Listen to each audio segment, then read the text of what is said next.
नमस्कार प्रिय विद्यार्थियों। मेरा नाम है डॉक्टर बलदेव महर्षि और आप सभी विद्यार्थियों का इस महर्षि क्लासेज के ऑनलाइन प्लेटफॉर्म स्वागत है। आज की हम भक्ति काल की दूसरी कड़ी के रूप में सूफी काव्य को पढ़ेंगे। सूफी काव्य को ठीक से जानने के लिए नोट्स बनाने से बेहतर थोड़ी सी पहले एक हम ऐसी चर्चा करेंगे जिसके माध्यम से आप सूफी काव्य को पढ़ पाएँ। आम तौर पर हम इनको एक सरल नाम सूफी काव्य दिया जाता है, को प्रेमाख्यान काव्य भी कहा जाता है और रामचंद्र शुक्ल ने इनको प्रेम मार्गी या शुद्ध प्रेम मार्गी नाम भी दिया था। प्रेम मार्गी अथवा शुद्ध प्रेम मार्गी नाम ये भी नाम दिया था। सबसे पहले हमें ये जानना चाहिए कि ये कौन है, असल में ये कैसा काव्य है। दो तीन टुकड़ों के माध्यम से हम जानेंगे। तीन चार बात अगर आप शुरुआत में समझ पाएं तो मुझे लगता है कि सूफी काव्य में समझने के लिए शेष कुछ नहीं। यहाँ जो पहली क्लास है इसको आप ठीक से देख लें तो आप मुझे लगता है कि आगे फिर दो क्लास में जो सूफी काव्य पढ़ेंगे, दो क्लास में, तीन क्लास में, वहाँ ज़्यादा आपको दिक्कत परेशानी आएगी नहीं। ये ऐसी असल में ये कुछ ऐसी प्रेम कथाएं हैं। मूल रूप से यहाँ मूल जो चीज़ है वो है प्रेम, और आख्यान का मतलब होता है कथा। तो असल में ये प्रेम कहानियाँ हैं। प्रेम भी दो प्रकार का होता है। प्रेम राम और सीता का भी है, जिसमें सीता राम को कंगन की परछाई में देखती है, और प्रेम वह भी है जिसमें साहस होता है, जिसमें एक प्रकार की डेयरिंग होती है, जिसमें प्रेमी है वो अनेक प्रकार की यात्राएं और जोखिम लेते हुए प्रेमिका तक पहुंचता है। इस प्रकार के प्रेम को रोमांस कहा जाता है। राम और सीता के प्रेम को रोमांस नहीं कहा जाता है, साहसिक प्रेम जिसको कहा जाता है उसको हम रोमांस कहते हैं। तो मूल रूप से सबसे पहली बात असल में ये क्या है, ये एक प्रेम कथाएं हैं। यहाँ जो सूफी काव्यों में, प्रेमाख्यान काव्यों में आपको मिलता है वो क्या है, प्रेम कथाएं हैं। और इन प्रेम कथाओं का आधार क्या है, सबसे पहली बात हमें ये देखनी चाहिए, ये प्रेम कथाएं कहाँ से ली गई। तो असल में जिन जो प्रेम कहानियां यहाँ पे चलती है उसको एक पैटर्न पे चलती है। एक राजा होता है या राजकुमार होता है, और उस राजा या राजकुमार को सपने में या चित्र में या कोई पक्षी आके बताता कि ऐसे ऐसे 7 समुंदर पार एक नायिका है और वह नायिका बड़ी सुंदर है, और उस चित्र देखने से, सपना मात्र आ जाने से और किसी पक्षी के कह देने से उसको प्रेम हो जाता है, और वह फिर राजा या राजकुमार योगी के वेश में घर से निकल पड़ता है और अनेक बाधाओं को पार करते हुए नायिका को प्राप्त करता है। तो असल में ये कथाएं जो इसमें ली गई है, लगभग हम 30-32 प्रेमाख्यानों की बात यहाँ करेंगे इस काव्य धारा में। ये जो प्रेमाख्यान यहाँ पे लिए गए हैं, ये इनका आधार क्या है, तो असल मैं ये कहूँगा कि इनका आधार लोक है। हमारे हिंदू घरों में लोक में चलने वाली जो कथाएं हैं वो इनका आधार है। लोक का मतलब होगा जनमानस में प्रचलित। असल में मैंने ऐसी प्रेम कहानियाँ खूब सुनी है। मेरी रियल दादी ने तो नहीं सुनाई, लेकिन मेरी एक दादी जो मेरे दादाजी की बहन थी, उन्होंने ऐसी प्रेम कहानियाँ खूब सुनाई मुझे, और वो सारी बातें जब मैं प्रेमाख्यानों में पढ़ता हूँ वो सारी बातें उन्होंने मुझे सुनाई। हालांकि उन्होंने उसका रूप रोमांटिक नहीं करके एक प्रकार से साहसिक और इस प्रकार का कर दिया था, जिसमें राजा है वो 7 समुद्र पार जाता है ना, और गुफाओं में जहाँ राक्षस रहते हैं, जहाँ एक नायिका दूर किसी देश की निवासी है, और इस प्रकार की बहुत सारी प्रेम कहानियाँ, जहाँ पक्षी बोलते हैं, जहाँ देवता पुष्पों की वर्षा करते हैं, जहाँ शिव महाराज पार्वती हमेशा ही साथ रहते हैं, है ना। ये ऐसी सारी कथाएं मैंने सुनी हैं।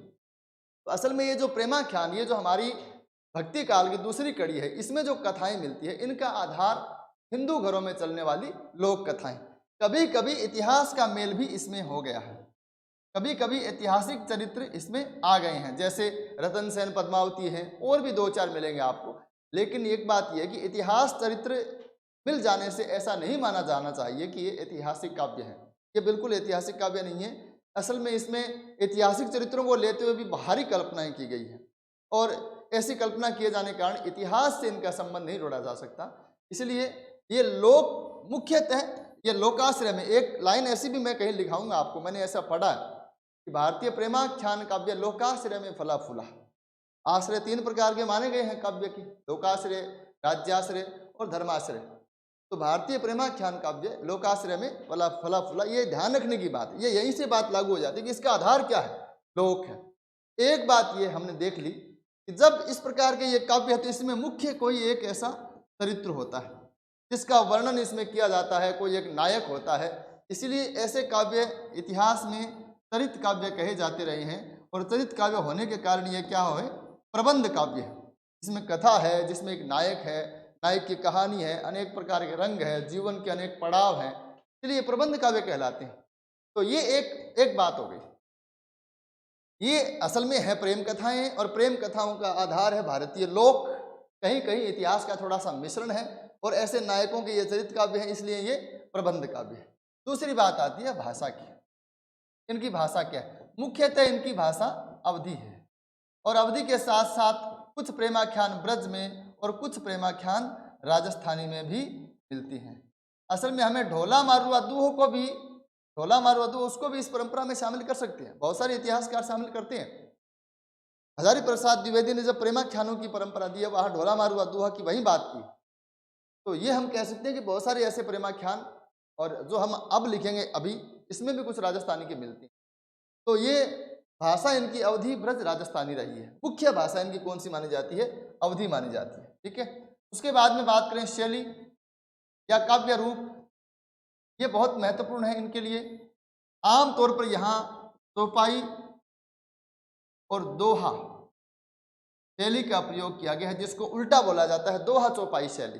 दोहा चौपाई शैली का पहला प्रयोगकर्ता सरहपा था, ये हम जान चुके हैं, है ना। इसका प्रयोग रामचरितमानस में तुलसीदास ने किया है, अनेक कवि इसका प्रयोग करते हैं। इसमें 5, 7 या कभी कभी 8 आधी चौपाई के बाद में एक दोहा या बरवे छंद रखा जाता है, और यह शैली क्या कहलाती है? कड़बक कहलाती है। अधिकांशतः सूफी काव्यों में या प्रेमाख्यान काव्यों में कड़बक शैली का प्रयोग हुआ है। एक बात हमें और जाननी चाहिए, मसनवी शब्द आपने अगर सुना हो, ये नया शब्द हो सकता है किसी विद्यार्थी के लिए, तो पहले इसको थोड़ा सा ठीक जान लो। ईरान के अंदर फारसी भाषा में कुछ प्रेम कहानियां लिखी जाती थी, और इनमें से ऐसी एक प्रेम कहानी का नाम आपने सुना होगा, लैला मजनू, है ना। ईरान में फारसी भाषा में जो प्रेम कहानियां लिखी जाती थी, उनमें एक कहानी है लैला मजनू। ठीक है। इन कहानियों का एक निश्चित पैटर्न होता था, और वो निश्चित पैटर्न क्या होता कि इन कहानियों की शुरुआत में पैगंबर की स्तुति होती थी, फिर उस समय के राजा यानी शाह वक्त, उस वक्त का शाह जो हुआ करता था, उसकी स्तुति होती थी। उसके बाद में गुरु, गुरु के बाद में मित्र, है ना, और मित्र के बाद में कवि स्वयं का वर्णन करता था। ये तो ग्रंथ के प्रारंभ होने का शैली था। ये मसनवी का है सारा का सारा मामला। मसनवी काव्य का एक निश्चित ढांचा होता था, और वो निश्चित ढांचा ये है कि इसका प्रारंभ इस प्रकार से होता था। एक बात तो ये हो गई। दूसरी बात, लगभग संपूर्ण मसनवी एक ही छंद में रचित होती थी, और मसनवी का जो एक दूसरा विशेषता और भी है कि वह सर्ग में विभाजित नहीं होती थी, असल में यह खंड में विभाजित होती थी। सर्ग में विभाजित होने का मतलब आपको उदाहरण में एक बताऊं, जैसे आपने सुना होगा पद्मावती समय। अब समय नाम सर्ग का है, तो पद्मावती समय पृथ्वीराज रासो का एक सर्ग है। लेकिन फारसी काव्यों में, मसनवी काव्यों में इस प्रकार से कथा सर्गों में विभाजित नहीं होती थी, खंडों में घटना के आधार पर खंड का नाम लिखा जाता था। जैसे पद्मावत मलिक मोहम्मद जायसी का ग्रंथ है, सभी जानते हैं, तो उसमें खंड के नाम दिए गए हैं, ऐसे सर्ग नहीं है वहाँ पे ये नाम है नागमती वियोग वर्णन खंड, राघव चेतन देश निकाला खंड, ऐसे नाम है। तो मतलब ये कथा खंडों में है। ठीक है। तो कुल मिला के हमने 2-3 बातें देखी फारसी मसनवी काव्यों में, इस प्रकार से इनकी जो है प्रारंभ होता है, और फारसी मसनवी एक ही छंद में लिखी जाती है, और ये सर्गों में विभाजित नहीं कर खंडों में विभाजित होती है। ये प्रभाव थोड़ा थोड़ा फारसी मसनवी का प्रभाव इस पे होता है। इन प्रेमाख्यानों के बारे में एक महत्वपूर्ण बात ये भी है कि इनके ऊपर फारसी मसनवी का प्रभाव है। ठीक है। एक बात हमें और समझनी चाहिए, एक बहुत अतिरिक्त बात है, तो मूल रूप से इसका नाम देते हैं हम, सूफी नाम क्यों देते हैं फिर इसको, है ना। इसलिए हम देख रहे हैं जैसे हमारे वैदिक धर्म में बहुत ज़्यादा जब कट्टरता हुई, वैदिक धर्म में जात पात की, छुआछूत को लेकर, आडंबर को लेकर, बाह्य विधानों को लेकर बहुत ज़्यादा कट्टरता देखने को मिली, तो उस कट्टरता को कम करने के लिए हमारे यहाँ आलवार और नयनार 2 प्रकार के संतों ने मिलकर काम किया। उसी प्रकार इस्लाम असल में मुख्यतः शरिया को मानता है, शरिया कानून, और शरिया कानून अपने आप में बिल्कुल संपूर्ण रूप से शास्त्रीय है। इस्लाम में दो प्रकार की चीजें होती है, एक होती है कुरान और एक होती है हदीस। कुरान बहुत धार्मिक ग्रंथ है, यूं हम कह सकते हैं सांप्रदायिक ग्रंथ है एक प्रकार से, और वो उस पंथ का परम आदरणीय ग्रंथ है। ठीक है। हदीस है वो मोहम्मद साहब का जीवन है। जैसा मोहम्मद साहब ने जीवन जिया वैसा ही इस्लाम के अनुयायी जिए, ऐसा माना जाता है। तो हदीस को ही शरिया कहते हैं। हदीस में जो लिखा है असल में वो शरिया कानून है। तो शरिया कानून, अब हदीस भी एक किताब है, कुरान भी एक किताब है, तो ये पूरा मामला क्या हो गया, शास्त्रीय हो गया। और जहां कई बार कोई चीज शास्त्रीय हो जाती है, बंदी बंदाई लीक पे चलती है, तो उसमें किसी प्रकार की कट्टरता आ जाती है। ठीक है। इसलिए इस्लाम की कट्टरता को कम करने के लिए, इस्लाम की कट्टरता को कम करने के लिए सूफी मत का उदय हुआ। इसलिए सूफियों को बेसरा कहा जाता है। ठीक है। सूफियों को बेसरा, क्योंकि सूफी शरिया को नहीं मानते। शरिया को इस्लाम मानता है, लेकिन शरिया एक बंदी बंदाई लीक पे चलने का रास्ता है, सूफी उससे आगे निकल जाते हैं। ठीक है। इसलिए सूफी बेसरा है। तो हम ये कह सकते हैं कि इस प्रकार से वैदिक धर्म की कट्टरता को कम करने के लिए आलवारों, अयनारों आदि ने काम किया, उसी प्रकार इस्लाम की कट्टरता को कम करने का काम सूफियों ने किया। तो फिर हम इनकी चर्चा यहाँ क्यों कर रहे हैं? ये जो प्रेमाख्यान है, यहाँ हम इनकी चर्चा क्यों कर रहे हैं? सूफियों का यहाँ क्या मतलब है? इसका एक मतलब ये है कि यहाँ कुछ ऐसे फकीर हुए इस काव्य धारा में, इसमें जायसी को ही माना जाता है कि वो सूफी फकीर थे। हालांकि इसका विरोध हुआ, कुछ लोगों ने कहा वो सूफी फकीर थे और कुछ लोग कहते हैं वो नहीं थे। ठीक है। रामचंद्र शुक्ल ये कहते हैं कि इसमें से अधिकतर मुसलमान थे। और असल में ये जो प्रेम काव्य है, इन प्रेम काव्यों में एक बात थोड़ी थोड़ी कहीं और मिलती है, और वो ये है कि कभी कभी इसमें ऐसा आभास होता है जैसे इसमें कोई साधना हो, और जैसे कोई एक साधना का मार्ग हो। जो राजा घर से जोगी के वेश में निकलता है वो राजा नहीं है, वो आत्मा है, और वह साधना के मार्ग में निकली है, कोई समुद्र की मार्ग पे नहीं निकली, और वह परमात्मा को प्राप्त करने के लिए निकली है, कोई नायिका को प्राप्त करने के लिए नहीं निकली है। ऐसा कभी कभी आभास होता है तो संपूर्ण काव्य में कथा ही मूल रूप से रतन सेन पद्मावती ही है। इन कभी कभी ऐसा आभास होता है जैसे रतन सेन नहीं है, जीवात्मा है, और पद्मावती पद्मावती नहीं है, परमात्मा है। ऐसा कभी कभी आभास होता है। तब इसको एक धार्मिक रंग दे दिया जाता है, और वो धार्मिक रंग यह दिया जाता है कि यह सूफी मत का प्रचार करने वाले लोग थे, जिन्होंने अपने मत का प्रचार करने के लिए ऐसे काव्यों की रचना की। यह बात इस काव्य धारा पर बहुत थोड़े अंश पर लागू हो जाती है, लेकिन जब एक बार यह बात इस काव्य धारा के लिए उठ गई, तब इस काव्य धारा को नाम भी दे दिया गया सूफी काव्य, और यह माना गया, कुछ लोगों ने यह मान लिया कि ये लोग सूफी मत के प्रचारक थे। अब यह बात बिल्कुल निर्मूल सिद्ध हो चुकी है, और इस बात का कोई मतलब नहीं है। हम जो 50-60 कवि प्रेमाख्यान में देखते हैं, जितने भी 30-40 जितने भी, उनमें से बहुत कम ऐसे होंगे जो सूफी मत से प्रभावित रहे होंगे। भारत में जितने सूफी संप्रदाय थे, 5-6 संप्रदाय भारत में माने जाते हैं सूफी, जिसमें चिश्ती संप्रदाय है, और जिसमें सुहरावर्दी संप्रदाय है, जिसमें सत्तारी संप्रदाय है, जिसमें कादरी संप्रदाय है। कई संप्रदाय भारत में सूफियों के रहे। तो कोई कोई कवि आपको इनमें ऐसा मिलेगा जो किसी न किसी संप्रदाय में किसी गुरु का चेला था, है ना। जैसे जायसी किसी सूफी फकीर के शिष्य हैं, मंझन किसी सूफी फकीर के शिष्य हैं, और कुतुबन किसी सूफी फकीर के शिष्य। तो ऐसा मिलता है, कभी नहीं है, लेकिन कोई कोई ऐसे कवि आपको मिलेंगे, कोई कोई ऐसे रचनाकार मिलेंगे जो कहीं ना कहीं सूफी फकीरों की शिष्य परंपरा में पाए जाते हैं। तब यह कह दिया कि इसका नाम क्या मिल गया, सूफी काव्य। तो अभी तक हमने जितनी बात जानी, मैं इतना देखना चाहता हूं कि आप संत काव्य से निकलकर प्रेमाख्यानों की तरफ आएं। शुरुआत में जो चर्चा होती है वो इसी प्रकार से होती है कि आगे आने वाली चर्चा आपको बोझिल नहीं लगे। मूल रूप से 2-3 सूत्र हमने इस बात के निकाले हैं कि यह एक प्रेम कथाएं हैं, नंबर 1 स्टोरी है इसमें, और स्टोरी का मुख्य विषय क्या है, प्रेम है। इसलिए मैं कहता हूं एक बार भक्ति को भूल जाओ, क्योंकि भक्ति का भाव यहाँ बहुत विरल है, बहुत क्षीण है। ठीक है। अब हम चर्चा करें निर्गुण ब्रह्म, तो उस चर्चा का ज़्यादा मतलब नहीं रह जाता। निर्गुण शाखा की जब हम बात करते हैं, तो हम संतों को पढ़ते हैं निर्गुण शाखा की बात करते हुए, तब वो पूरी बातें फिट बैठती है जो निर्गुण में लागू होती है। लेकिन यहाँ असल में नायक नायिका इस प्रकार की बातें होती हैं, और कभी कभी इशारा होता है लौकिक से अलौकिक की ओर। कभी कभी नायिका का जिक्र करते करते कभी कह देता है कि जब नायिका अपनी जुल्फों को फैला देती है तो दिन में अंधेरा हो जाता है ना, और किसी ऐसे मतलब दिव्यता का आभास होने लगता है, और वह स्नान करके निकली है तालाब से तो अपने केस उसने ऐसे फैला दिए हैं, तो विराटता का दर्शन होते हैं। इस प्रकार की बातें मिलती हैं कभी कभी, पद्मावती में इस प्रकार की बातें कभी मिलती है। तो मुझे लगता है कि वो बहुत थोड़ा अंश है। प्रेमाख्यान काव्यों में ये जो भक्ति से जोड़ा जाए, जिसको भक्ति से जोड़ा जाए, वो बहुत थोड़ा अंश है। यूँ खींच खींच के किसी को निकट ले जाया जा सकता है, इससे कोई बड़ी बात नहीं। तो अभी जब हमने पढ़ी है, मूल रूप से ये प्रेम कथाएं हैं और इनका मूल विषय प्रेम है। और प्रेम भी कौन सा है? जो साहसिक प्रेम है, जो रोमांटिक प्रेम है, वो प्रेम है। और ये कथाओं का आधार भारतीय लोक है। हिंदू लोक के बजाय हमें भारतीय लोक शब्द का प्रयोग करना चाहिए। ये डायग्राम आप कभी बनाना चाहें तो ऐसी टेबल बना सकते हैं। ऐसी टेबल प्रेमाख्यानों के लास्ट में बनाएं, ठीक है। जब हम पूरा प्रेमाख्यान काव्य पढ़ लें तब एक टेबल बनाएं। एक टेबल में से लगभग अगर मान लो कहीं 20 प्रश्न आते हैं प्रेमाख्यानों को लेकर, तो 10 प्रश्न आपकी उस टेबल से आ जाएंगे, यह निश्चित है। तो इनका आधार भारतीय लोक है।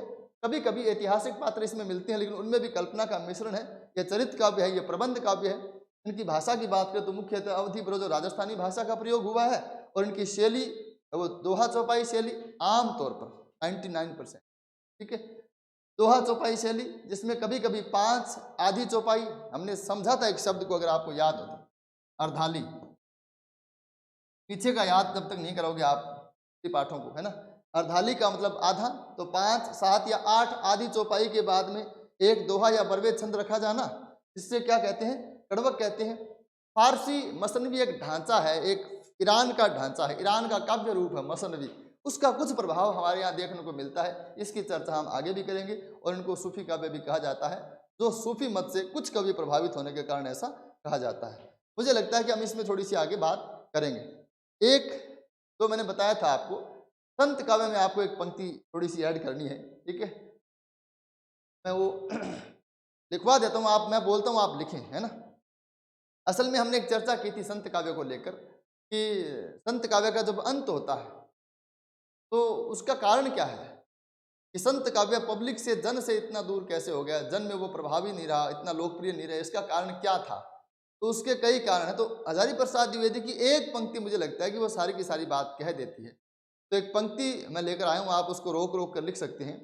हजारी प्रसाद द्विवेदी कहते हैं, 18वीं सदी के अंत तक आकर संतों का क्रांतिकारी साहित्य केवल निरर्थक रूढ़ियों और भाराक्रांत पदावली का भूल भुलैया रह जाता है, ठीक है।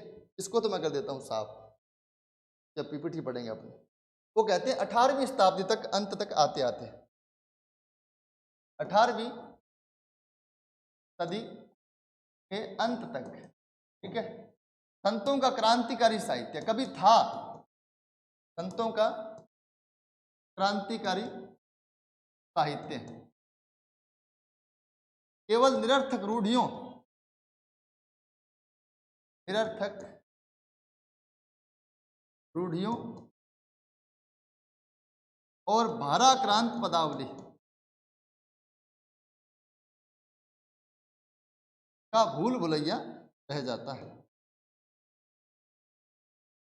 वो कहते हैं 18वीं सदी तक आते आते संतों का क्रांतिकारी साहित्य केवल निरर्थक रूढ़ियों और भाराक्रांत पदावली का भूल भुलैया रह जाता है।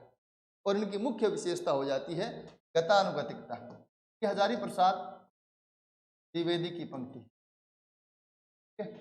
वो कहते हैं कि 18वीं सदी तक कभी कोई क्रांतिकारी विचार दिए थे, संतों का साहित्य क्रांतिकारी था, नए विचार उन्होंने दिए थे, तो कभी उनका साहित्य क्रांतिकारी था। लेकिन अब 18वीं सदी तक आते आते उनका जो साहित्य है वो एक प्रकार से निरर्थक रूढ़ियों, रूढ़ी कहते हैं वो बात जो केवल रूटीन में रह जाए, इसका कोई ज़्यादा मतलब नहीं हो। रूढ़ी परंपरा ये शब्द बहुत चर्चित शब्द है, बार बार हम चर्चा करते रहते हैं।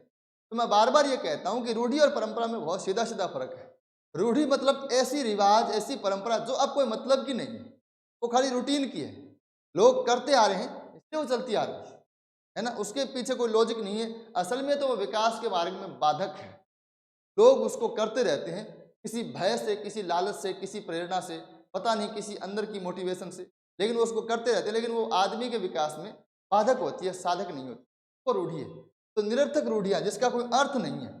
मैंने आपको बताया था कि 18वीं सदी तक आते आते संत है वो वही शब्द माया, ब्रह्म, जीव, है ना, चेतावनी, संसार की निसारता, कोई नाड़ी चक्र आदि, सेम वही चीजें दोहरा रहे हैं बार बार। तो ऐसी निरर्थक रूढ़ियां हैं। भाराक्रांत पदावली, संतों में एक थोड़ी सी खास बात मैंने आपको बताई होगी कि संतों में थोड़ा सा एक बात को लेकर ईगो है कि हमारी बात, असल में वो ये दिखाना चाहते हैं कि हम ज्ञानी लोग हैं। मुझे ये भी लगता है कि संतों की टक्कर किससे, शास्त्रज्ञ पंडितों से है। क्योंकि उस समय समाज में जो कुछ भी उन्हें लगा, उन्हें यूँ लगा कि समाज में जो कुछ भी मतलब बाह्य आचार विचार चल रहा है, बाह्य कर्मकांड जो चल रहा है, वो कौन फैला रहे हैं? शास्त्रज्ञ पंडित फैला रहे हैं। तो वो ऐसी बात कहना चाहते थे कि वो पंडितों को ही समझ में नहीं आती थी। अगर मुझे किसी से टक्कर लेनी है, मुझे किसी को नीचा दिखाना है और मुझे लगता है कि मैं तुमसे भी ऊपर हूँ, तो फिर इसके लिए मुझे कुछ ऐसा करना पड़ेगा जो अगले को समझ में नहीं आए और अगला हार मान लेगा, भाई यार तेरी बात तो वास्तव मेरे दिमाग में नहीं आई, पता नहीं तुम क्या चीज़ है। तो वो करने के लिए संतों ने कुछ ऐसा लिखा जो आम आदमी के समझ में नहीं आता, पंडितों के समझ में नहीं आता, है ना। इसीलिए वो बार बार कहते हैं बिरला आदि विचारे। इसीलिए उन्होंने क्या किया, अपनी कविता में ऐसी पदावली गूंथी, ऐसी शब्दावली गूंथी जो आम आदमी के समझ में नहीं आती हो। कबीर ने जब वो शब्दावली गूंथी तो वो थोड़ी बहुत समझ में भी आती थी, उसका कोई लॉजिक भी था, उसका कोई तर्क भी था। लेकिन हजारी प्रसाद द्विवेदी कहते हैं 18वीं सदी तक आते आते बाद के संतों ने ऐसी पदावली में केवल और केवल भार से आक्रांत, हार से दबी हुई, है ना। आक्रांत उसको कहते हैं जिसपे हमने आक्रमण कर दिया हो, वो आक्रांत है। तो भाराक्रांत पदावली का मतलब है ऐसी शब्दावली जो केवल जिसमें बोझ है, जिसको जटिल बना दिया गया है, जिसका कोई अर्थ नहीं है, और जिसका अर्थ तो होगा लेकिन उसका निकालना बहुत ही मुश्किल हो जाता है। तो कुल मिला के ये चीजें देखने को मिलती है। इसलिए वो कहते हैं कि संत साहित्य है वो थोड़ा सा जनता से दूर हो गया था। ऐसा साहित्य कैसे लोकप्रिय हो सकता है? ठीक है, ये एक पंक्ति मुझे लगता है मैंने लिखाई नहीं थी। ऐसी कोई बात आएगी तो यहाँ कोई बिल्कुल अपने लकीर के फकीर नहीं, कभी कोई बात मुझे बाद में भी मिली तो आपको किसी भी काव्य धारा में वो लिखवा सकता हूँ। कहीं कोई बात मुझे ऐसा लगा गलत मिली, बात में वो बात पलट भी सकती, ऐसी कोई बड़ी बात नहीं। चीज़ें चलती रहती हैं, शोध लगातार चलता रहता है। 2% संभावनाएं हमेशा बदलाव की बनी रहती है। ऐसे बहुत मौके हैं। मैं लगभग 2015 से हिंदी साहित्य का इतिहास पढ़ा रहा हूँ 8 सालों से, और मुझे लगता है कि बहुत सारे परिवर्तन उसमें आते रहते हैं हमेशा। और जब भी मैं कोई किताब लेके बैठता हूँ तो एक बात, 2 बात, 3 बात दिन भर में नोट्स में ऐड हो ही जाती है। तो वो बढ़ रहा है धीरे धीरे, ऐसा होता रहता है। ठीक है, खैर अब हम पीपीटी से थोड़ा सा देखेंगे। प्रेम मार्गी अथवा सूफी शाखा या प्रेमाख्यान काव्य, इसको आप लिखें। इस शाखा में प्रेम तत्व की प्रधानता है। बात वही आती है, आप शुरुआत में जो पंक्तियां रहती है उसको थोड़ा सा आप देखें तो आपको चीजें समझ में आएगी। इस शाखा में प्रेम तत्व की प्रधानता, 4 जो लाइनें आती है, 4 जो कथन आते हैं, वहां ऐसी चीजें बड़ी काम की होती। और यह प्रेम स्वच्छंद, स्वच्छंद प्रेम का मतलब क्या है? वहां कोई बंधन नहीं और साहसिक है। ऐसे ही प्रेम को रोमांस कहा गया है, स्वच्छंद और साहसिक प्रेम। एक बात यह भी है कि सूफियों का प्रेम वो विवाह पूर्व प्रेम है, और विवाह से पूर्व प्रेम को हमारे यहाँ ठीक नहीं माना जाता। इसलिए रामचंद्र शुक्ल का जो आदर्श प्रेम है वो क्या है? राम और सीता का प्रेम। मैंने आपको बताया कंकन के नक की परछाई। तो इसलिए वो सब चीजें आदर्श उन्होंने कहाँ से ढूंढी? कहाँ से ढूंढी? रामचरितमानस से। इसलिए राम और सीता का प्रेम उनके लिए आदर्श है। तो हमेशा वो क्या करते हैं कि राम और सीता, अब प्रेम भी इनके यहाँ मिल गया तो प्रेम ढूंढेंगे रामचरितमानस में, फिर दौड़ के तराजू लाएंगे, एक तराजू के पलड़े में प्रेम रामचरितमानस का रखेंगे, दूसरा सूफियों का रखेंगे। सूफियों का रखेंगे तो वो उनको उसको कह सकते हैं अच्छा ये तो अभारतीय है भारतीय इसलिए कि हमारे यहाँ परंपरा नहीं रही इस प्रकार के प्रेम की। तो सूफियों का प्रेम भारतीय प्रेम परंपरा से शुक्ल जी के अनुसार थोड़ा सा अलग नजर आता है, क्योंकि यह स्वच्छंद और साहसिक है, और गणपति चंद्रगुप्त ने इसको रोमांस कहा।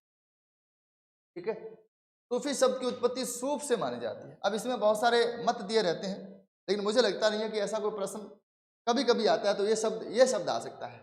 बच्चन सिंह इसी शब्द से उत्पत्ति मानते हैं, तो मुझे ऐसा भी लगता है कि इसको ज़्यादा फैलाने की आवश्यकता नहीं है कि सूफर सफर सफार ऐसा करने की आवश्यकता नहीं है। 2 शब्दों को ध्यान रखनी है।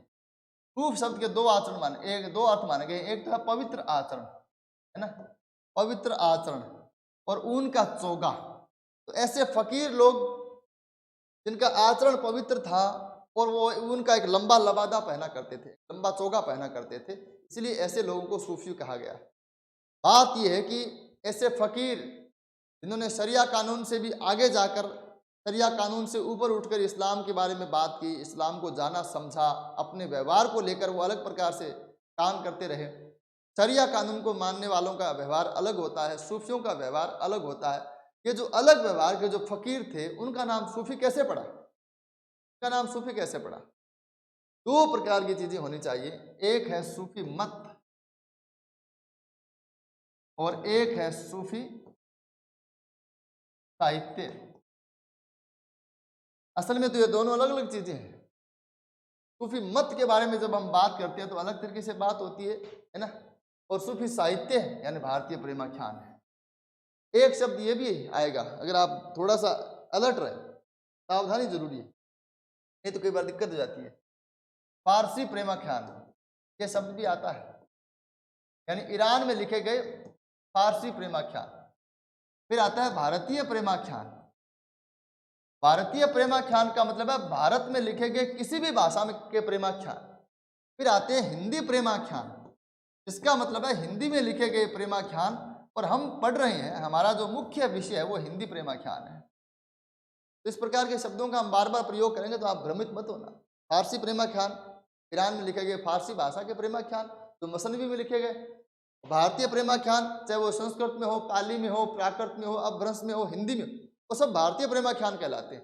हिंदी प्रेमाख्यान का मतलब है हिंदी में लिखे गए प्रेमाख्यान। ठीक है, तो सूफी मत के बारे में है ये पंक्ति एक, कि सूफी मत में जो फकीर थे उनका नाम सूफी कैसे पड़ा? तो पवित्र आचरण करते थे, ऊन का चोगा पहनते थे। ये रेड शायद आपको दिखाई दे रहा है कि नहीं दे रहा, देखने की बात है ये। रामचंद्र, इसका सामान्य परिचय, नामकरण देखो, ये नामकरण है, सामान्य परिचय नामकरण। रामचंद्र शुक्ल ने इन्हें शुद्ध प्रेम मार्गी नाम दिया, और राम कुमार वर्मा ने इन्हें सूफी काव्य कहा, और गणपति चंद्र गुप्त ने एक बहुत ही सटीक नाम दिया है रोमांसिक, क्योंकि इनमें रोमांस है। रोमांस का मतलब क्या है? प्रेम। और प्रेम कैसा? स्वच्छंद और साहसिक, जिसमें डेयरिंग है। असल में प्रेम में यहाँ ऐसी क्रियाएं हैं जो हमारे यहाँ अशोभनीय मानी जाती है भारतीय परंपरा में। भारतीय परंपरा में अगर मुझे लगता है किसी लड़के की शादी भी हो जाए तो भी घर वालों से पूछ के अपनी पत्नी को लाना पड़ता है। पहले वो पूछता है, फिर अच्छा, वो कई बार ऐसा भी होता है सावन का महीना आ गया और उसके बाद में सावन का महीना बीते हुए 5 दिन हो गए, घर वाले कह नहीं रहे ना, तो फिर वो खुद नहीं कहता कि मैं लेने जाऊँगी। घर वाला कहेगा भैया ल्या बीन कोई लेके आओगे।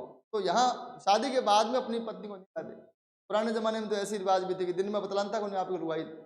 तो मुझे ऐसा लगता है कि इस प्रकार की परंपरा जब यहाँ पे रही है तो इसीलिए स्वच्छंद और साहसिक प्रेम को शायद रामचंद्र शुक्ल या कुछ विद्वान स्वीकार नहीं कर पाए, और इसीलिए उन्होंने इसे अभारतीय कह दिया। लेकिन ऐसी परंपराएं हिंदुस्तान में कुछ प्रेम कथाओं में रही है, जिसमें पूर्वशी पूर्ववास प्रेम कहानी है ऋग्वेद की, महाभारत में नल दमयंती की प्रेम कहानी है जिसने, है ना, ये सारी चीजें चलती है थोड़ी सी। तो गणपति चंद्रगुप्त ने जो नाम दिया उसमें रोमांसिक, रोमांस शब्द गौर करने वाला है, कथा ये शब्द भी गौर करने वाला है।